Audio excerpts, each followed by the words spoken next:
Well, tonight, one of the three arms of government is struggling to survive within a very thin budget. According to Chief Justice David Maraga, the massive budget cuts will have devastating effects on the operation of the third arm of government. Maraga says 70 court construction projects across the country will without a doubt stall, and the mobile courts project will have to be suspended. The ripple effect of that is that the process of clearing backlog of cases will be derailed as well. In the current financial year, the judiciary was allocated a total of 14.5 billion shillings against a budget estimate of 31.2 billion Kenya shillings. According to Maraga, the judiciary was allocated a development budget of a meager 50 million shillings. The chair of the Judicial Service Commission says his docket will struggle to do all they can to operate with the few resources this year, and assure services will be severely affected. The Chief Justice opens the big story tonight. When Parliament passed the Appropriation Act, the judiciary's total budget allocation was further reduced to 14.5 billion. Out of this, the development budget from the government is only 50 million shillings, compared to 2.6 billion allocated to the judiciary in the financial year 2014-2015. The Kenya shillings 50 million is expected to cover new and ongoing projects, repairs, maintenance, as well as ICT infrastructure for the courts. We are at a loss over how to use 50 million for all those purposes.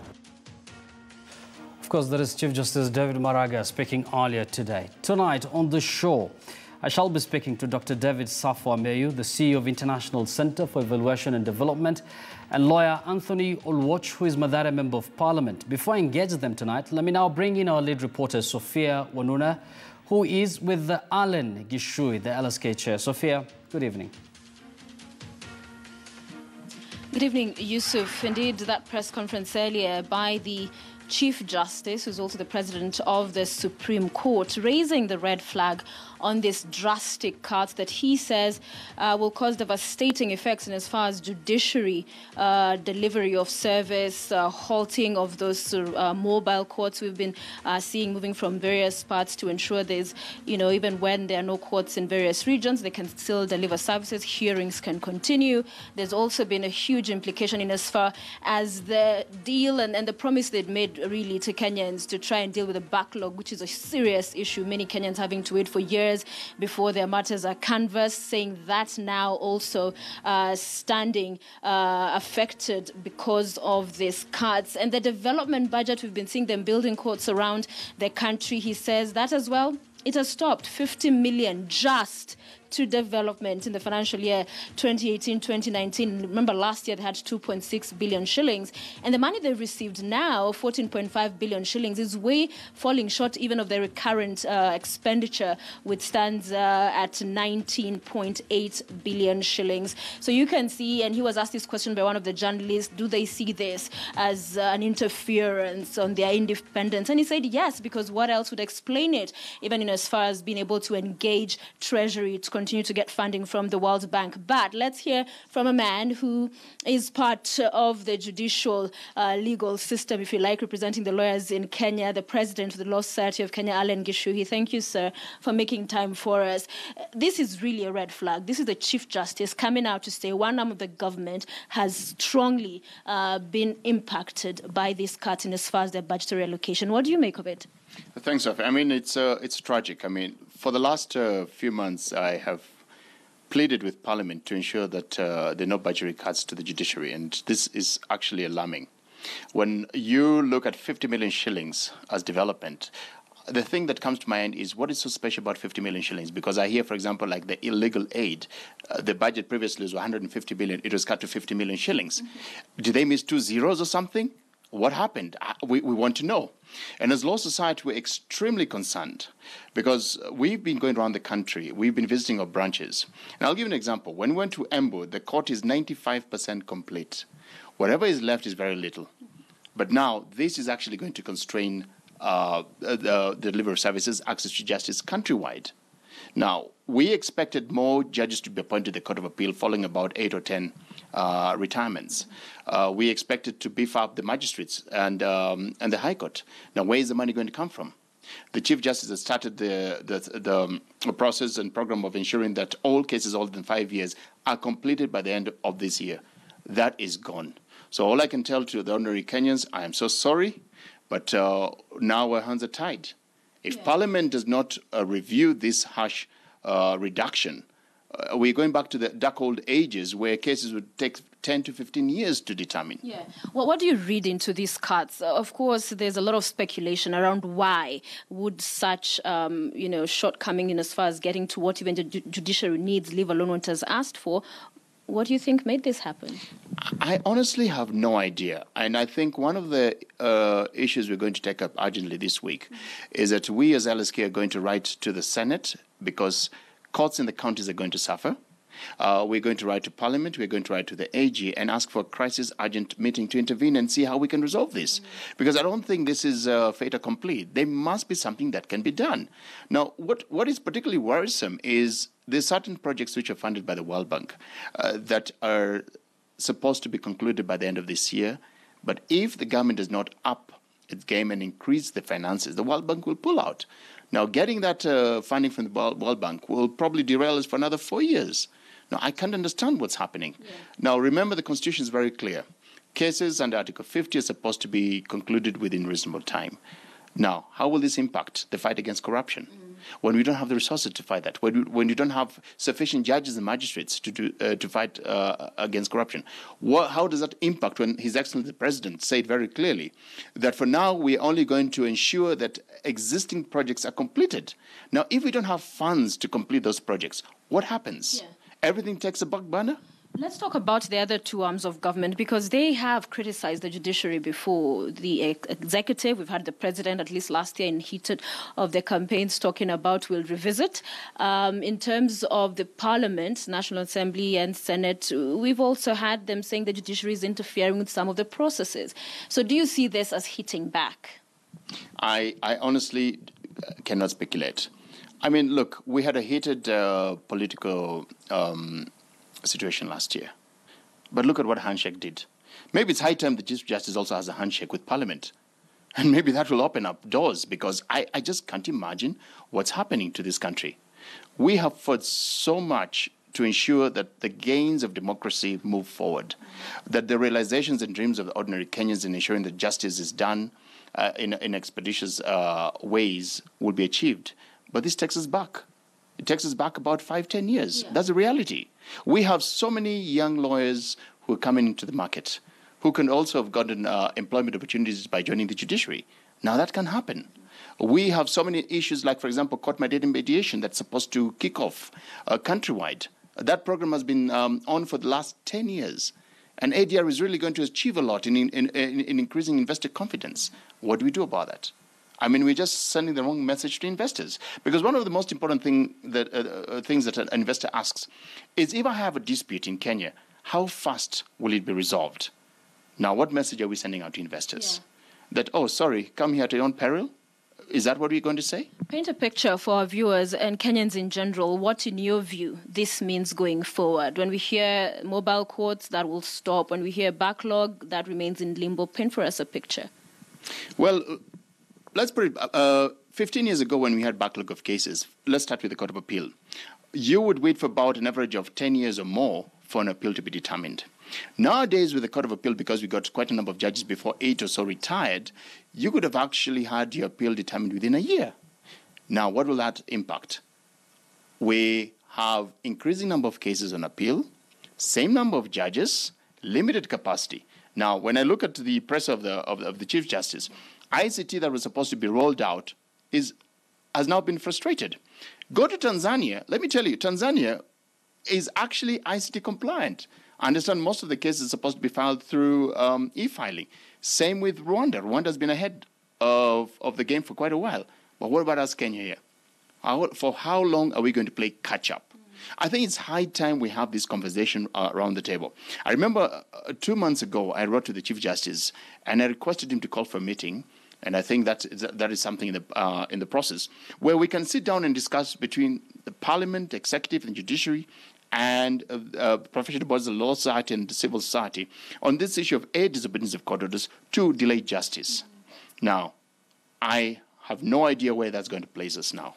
But what we'll do as a law society, we will mobilize our members, and if this is not resolved amicably, then at least we'll have to take a stand, a firm stand. I can't say what we're going to do, but for now, we will call for dialogue. If the dialogue fails, then we'll have to take a stand. What are the options when you talk about a stand? So the options in the past have been boycotts. If that's going to happen, it may have to be considered. We have to sit down and talk. Because what are we going to tell our clients who come over here crying for justice, saying, look, I've been in court for the last 10 years, and now I'm told my case cannot be determined because it was supposed to have been fast-tracked and be concluded by December? What are we going to tell the clients? Yeah. How is the government also going to increase its revenue collection if we cannot determine cases faster and collect and pay fees? Because that's a huge component. I'll give an example. You go to England. The law society, the legal services sector there contributes about 26 billion sterling pounds to the economy. Can you imagine? Now, if our cases stagnate, then you'll see KRA coming down and say the legal services sector has gone down because we can't make ends meet. Okay. Finally, your Law Society of Kenya, this leadership has been criticized in the press for not being out there, standing, especially, and speaking out when matters, are getting bad, as we're seeing in this particular issue. Will we see more vocal LSK? Actually, when I was elected, I made it very clear. One of the pillars I'll ensure is that the LSK will be very vibrant in terms of upholding the rule of law and constitutionalism. Within a month or two of office, remember, we went to court and challenged the issue of the e-filing system that is introduced there without public participation. When we went to court, we got the stay orders. We sat down, and I'm happy to tell you that we resolved the matter. We just waiting for the task force to be gazetted. When we realized that Kenyans were being frustrated by NHIF, that you need to get an affidavit from a magistrate, and imagine accessibility, we went to court and got an order. So any legal or constitutional infraction that takes place there, the LSK will boldly go out. We are also devolving justice to our branches so that today, for example, you've heard about the Weber cases, where over 40,000 cases in Nairobi have stalled because magistrates have been told you have no jurisdiction to deal with work injury-related matters. So, at least in Mombasa, a case was filed, temporarily given orders allowing this case to proceed. At the same time, we've gone to the Supreme Court seeking leave to appeal against the Court of Appeal judgment. So what we're doing as a priority is, wherever there's any injustice that we sense in the air, we will go out and file constitutional cases. We also engage in ADR in terms of negotiation with the government, and that's the first port of call. The minute it fails, we have to go to court. Okay. There's no option. Yeah. Thank you very much, Mr. President, for your time here on The Big Story. So, Yusuf, as you heard, definitely the Law Society of Kenya intends to review and look at options they could to pile pressure on the decision makers to perhaps see a review and see judiciary weigh on its way in delivering justice to Kenyans. Yusuf. Thank you, Sophia, for that. And a very interesting remark there from the LSK chair saying that their hands are tied. The question is who's going to speak on behalf of Kenyans who are seeking justice, and perhaps what is the next step that the judiciary is going to take now that they have received that thin budget. Now, let me take our viewers through the numbers now, defining that thin judiciary budget and how they compare with other arms of government. Of course, there you go. That is the infographics we have for you. And in 2018-2019, as I've already told you, the judiciary received 14.5 billion Kenyan shillings. And before that, they received a total of 18 billion Kenyan shillings. The judiciary had proposed a total of 31.2 billion Kenyan shillings. So the allocation has almost been halved there. Over to the next infographics, and we're going to compare what the judiciary got. Of course, we are going to do a comparison with Parliament, which received a total of 36.8 billion Kenyan shillings. Of course, the national government in total got an allocation of 1.6 trillion. The judiciary got 14.2 billion Kenyan shillings. You can see their Parliament has almost doubled, or is it tripled, the amount the judiciary got. Over to the development budget. The budget and the judiciary proposed a total of 11.4 billion Kenyan shillings. What they got this year is just 50 million Kenyan shillings. Over to some of the implications there. Of course, we're going to, that is going to form partly the basis of our discussion tonight. 70% of construction projects will have to stop. 29 World Bank projects to stall after deal expires in December this year. 41 projects in total have been funded by the government are going to stop, and suspension of mobile courts countrywide is going to take place. Clearance of cases backlog will be affected. At the moment, there's a total of about 60,000 cases pending in our courts. And of course, the JSC operations is going to be affected. Now, over to the last bit. And the average of national budget that the judiciary got is 1%. And according to, and of course, if you do a comparison with the international standard of 2.5%, Kenya is still behind there.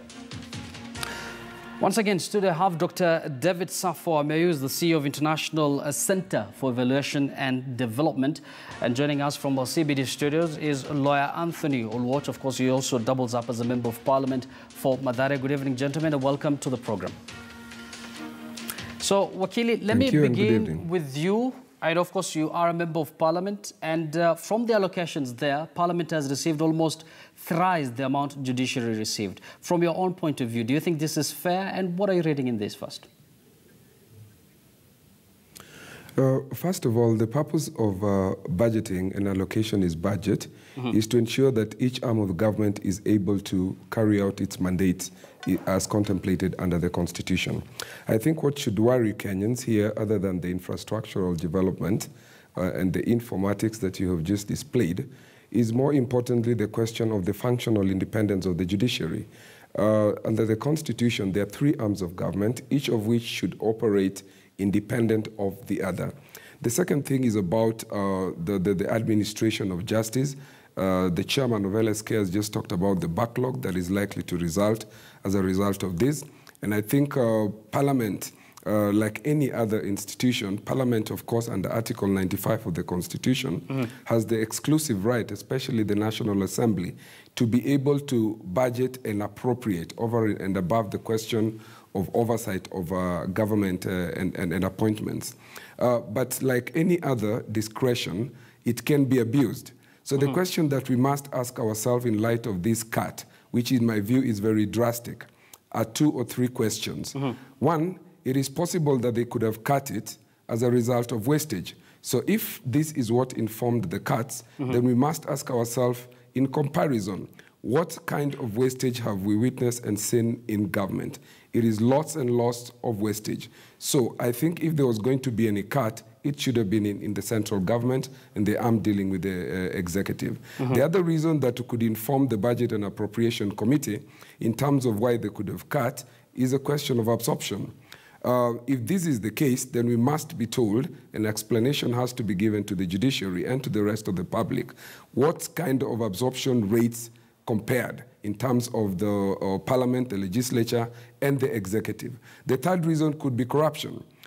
If corruption is used as an indicator as to why they cut funding to the judiciary, then I think the converse should happen to central government, because of late we've seen corruption in KPLC, in pipeline, in NYS, in the land saga, in Ruaraka. So all these indices seems to suggest that there could only be two other reasons why government could have cut, or rather why the parliament, through the majority in parliament, could have cut these. One is to fund the big four and to fund other aspects of the budget of government. The second reason would be that the government has always been very uncomfortable, especially of late, after the Supreme Court cases of last year. Yes, so the government we're going to talk about that shortly. Honorable Olwach, we're going to talk about that shortly. But for now, let me bring in Dr. Safo, who has a very wide development background. And Dr. Safo, let me just take you through once again through the figures. The judiciary had proposed a budget of 31.2 billion Kenya shillings. What they get from government is half of that. And if you look at the development allocation, they initially received about 2.5 billion Kenya shillings. Now they have 50 million Kenya shillings. How is the judiciary supposed to operate smoothly from a development point of view? Well, I don't know the background, and I don't know the main incidents, and so I will not be able to address the judiciary issue at this time. But from general development perspective, what I can look at it is that, like every institution and every organization, there is a process that we go through. You know, first you look at the impact that you are expecting, you know, every organization, every institution, every program have what we call the impact, which is the change in well-being. Then a combination of different outcomes, you know, leads to an impact that you are expecting. And then you take different activities that you work on, and the activities give you what we call the output that helps you to get your outcomes, and that helps you to get your impact. Then there are processes that you have to be able to establish in order to implement any activities that you need to do. And the processes are informed by input, which can be the technical and the financial and the funding that you are getting. It can be either local fund or external funds for you to be able to do that. You know, so anytime you look at your input and output, you'll be able to measure the effectiveness of your program. You'll be able to measure the efficiency of your program. You'll be able to measure the sustainability of your program. And then finally, you'll be able to measure the impact of your program. So this is something that we need to look at it and say that, you know, what is the country expecting from any public institution, whether it's the judiciary or the executive or the legislature. Dr. Safo, is it going to be difficult for the judiciary in Kenya to operate, because they expected at least 2.5 billion for development? Now they have just 50 million Kenyan shillings. What does it mean for them now? Well, it will be, as I've said, it will be very difficult for me to be able to say, because I haven't looked at the whole, you know, the whole background and what they are doing. But as I said, in development or in any other institutions, your input or your resources determines the activities that you are going to do, and then the activities determine the results that you are going to get. So based on the result that any institution is looking at it, and based on the activities that have been planned, then you have to be able to get the required resources to be able to do that.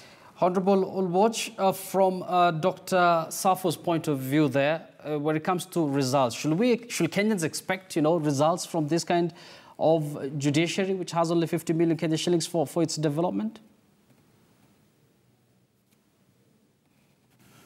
The time of Chief Justice Mutunga, you remember that in partnership with the counties, they've been able to do a lot of infrastructural development. They've been able to construct new courts. They've been able to purchase vehicles. They've been able to expand exponentially and put courts in centers where there were no magistrates' courts and there were no high courts.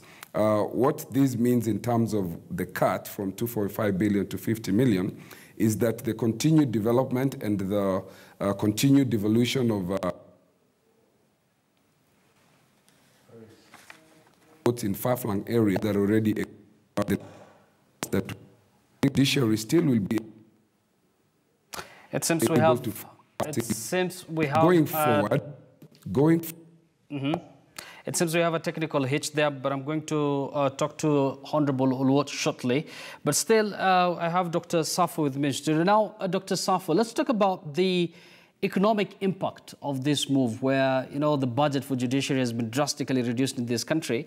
And apparently, according to the reforms in judiciary, or if you look at reforms in judiciary in different countries, that is what, you know, organizations like World Bank used to measure, you know, business rankings in different countries. Now that you've already said that we should not expect a lot of, you know, result from the judiciary now that they have a very small budget, what will that mean for Kenya's, you know, economy moving forward?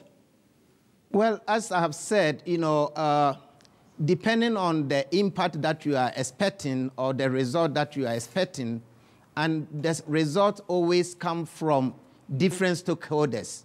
So what is the different stakeholders who are getting the services or being affected by the services that a government organization or different arm of government are expecting? So my biggest concern here is that, you know, what are the data that will help you to be able to make an informed decision, you know, and then based on that decision that you make, you'll be able to talk about, you know, the impact that you are expecting. So from what I have been saying, this is something that for me to be able to say this is the exact impact, I need to look at the overall data that is available. And based on that, you'll be able to determine what results are we going to, achieve and what are we not going to achieve. And another thing that also, when you are talking about results, you always have to do is what is the baseline and what is the target. So for you to be able to talk about an impact of something, you should be able to know that, okay, with or without an intervention, what will have happened. And that is what, as in development, we can call counterfactual. So without having the right information, it will be very, very difficult for me or anybody to sit down here Dr. and Safo, talk about the impact. Yes, I appreciate that. But the information that we have so far from the judiciary is that they have a total of 70 ongoing court projects or court modernization projects that are going to stop with a small amount of cash that they have. They already have 41 that is being funded by the Kenyan government and 29 by the World Bank. Don't you see this being a big challenge for the judiciary in Kenya? It's a big challenge, and as I've said, in every project, when there is resource constraint or resource cut, it affects an implementation of a project. What is the baseline that we are talking about, and what is the target? There are some things that, you have to go back to the drawing board and say, okay, based on my resource allocation, what can I do? What can I prioritize, and what can I, postpone, and how do I adjust? These are some of the things that, a good development planner in every program and in every institution will do. So the first one is you retreat and look at the activities that you have, look at how do you prioritize it, and which ones can you put on fast track to help you to achieve the impact that you are expecting. I'm sure that is something that the judiciary is thinking about at the moment. I understand now we have Honorable Oluoch back with us. Now, Mheshimiwa, we've been talking about the implication of this thin budget. For example, the Chief Justice today mentioned that at the moment, Kenya has about 60,000 cases that are still pending in courts, and that most of these cases were being cleared by what he called mobile courts. But now that they don't have enough funding, it seems that they're going to suspend this program. What does that mean for Kenya's judiciary once again? Yes, thank you. The backlog within the judiciary itself is certainly going to be affected.